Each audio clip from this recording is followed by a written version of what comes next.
কোরআনে সবচেয়ে ছোট সূরা কয়টা জানেন? হ্যাঁ, কয়টা?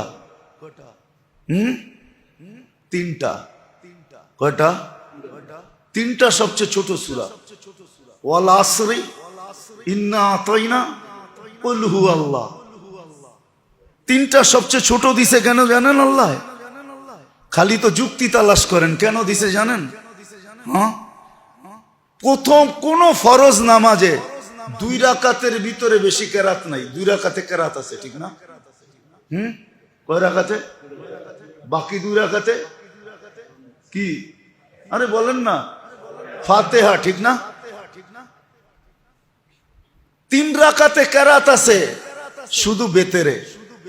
কত কত? 3 রাকাতে কেরাত আছে কোন নামাজে? শুধু। এই জন্য আল্লাহ ছোট সূরা 3টা দিছে। তুই কিচ্ছু পারস না, এই 3টা শিখ, কেননা 3 রাকাতের বেশি কোন রাকাতে কেরাত পড়তে হয় না। আর দয়া কি কইরা করতো বলেন? এটা কি আপনি খেয়াল রাখছেন কোনদিন? আপনি ভাবছেন কোনদিন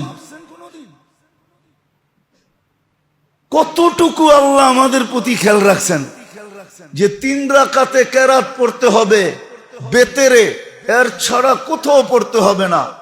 আর নফল নামাজ 2 রাকাতের উপরে নাই, 2 রাকাত পড়া যায়। নফল নামাজ কয় রাকাত? 2 রাকাত। সুন্নত 2 রাকাত, 2 রাকাত ভাঙ্গা ভাঙ্গা পড়া যায়। আল্লাহ খেয়াল করছেন। কোরা ছোট ছোট সূরা দিয়েছেন কয়টা? ইন্না আতাইনাকাল কাউসার ফাসাল্লি লিরাব্বিকা ওয়ানহার ইন্না শানিয়াকা হুয়াল আবতার ওয়াল আসরি ইন্নাল ইনসানা লাফি খুসর ইল্লাল্লাযীনা আমানু ওয়া আমিলুস সালিহাত ওয়া তাওয়াসাউ বিল হাক্কি ওয়া তাওয়াসাউ বিস সাবর কুল হুয়াল্লাহু আহাদ আল্লাহুস সামাদ লাম ইয়ালিদ ওয়া লাম ইউলাদ ওয়া লাম ইয়াকুল লাহু কুফুয়ান আহাদ। রাগ হয়েন না, আজ পর্যন্ত তো 3টা সূরা সহি করলাম না। সহি করে আজ পর্যন্ত তো কারো কাছ থেকে লিখা নিলাম না, টেস্টের রিপোর্ট হাতে রাখলাম না যে আমার টেস্টের রিপোর্ট আমার হাতে আছে। হুজুরে শুনাইছি, হুজুর লেখা দিছে, ঠিক আছে।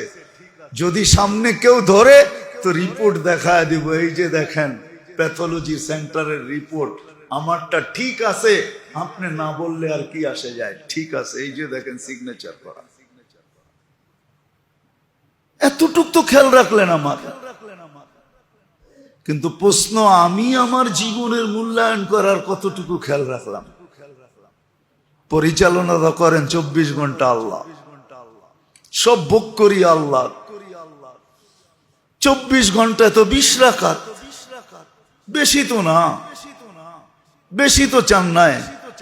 আল্লাহর হুকুম তো বেশি না, আল্লাহর হুকুম তো কম, বেশি না। আল্লাহর হুকুম কম, আল্লাহর হুকুম বেশি না।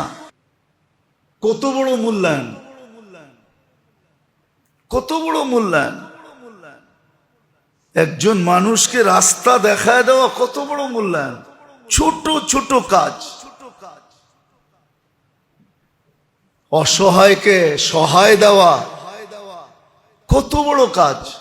আল্লাহ দিক দেখায় দিবেন। আবারও বলতেছি, বাধ্য করবেন না। বাধ্য করলে বিপদ ছিল, বিপদ, বড় বিপদ ছিল। মানুষকে আর জিনকে যদি আল্লাহ বাধ্য করতেন তো বড় বিপদ ছিল। আল্লাহ বাধ্য করবেন না, আল্লাহ দিক দেখাবেন। আমার জীবনকে আমার মূল্যায়ন করতে হবে, আর আল্লাহ মূল্যায়ন করবেন, এটাও ওয়াদা। কতটুকু করবেন এটা বলেও দিছেন, চোখে আঙ্গুল দিয়া দেখায়ও দিছেন যে কতটুকু মূল্যায়ন করবেন। চোখে আঙ্গুল দিয়া প্রমাণ দিয়া দিছেন। এরকম প্রমাণ কিয়ামতের সকাল পর্যন্ত চলতে থাকবে।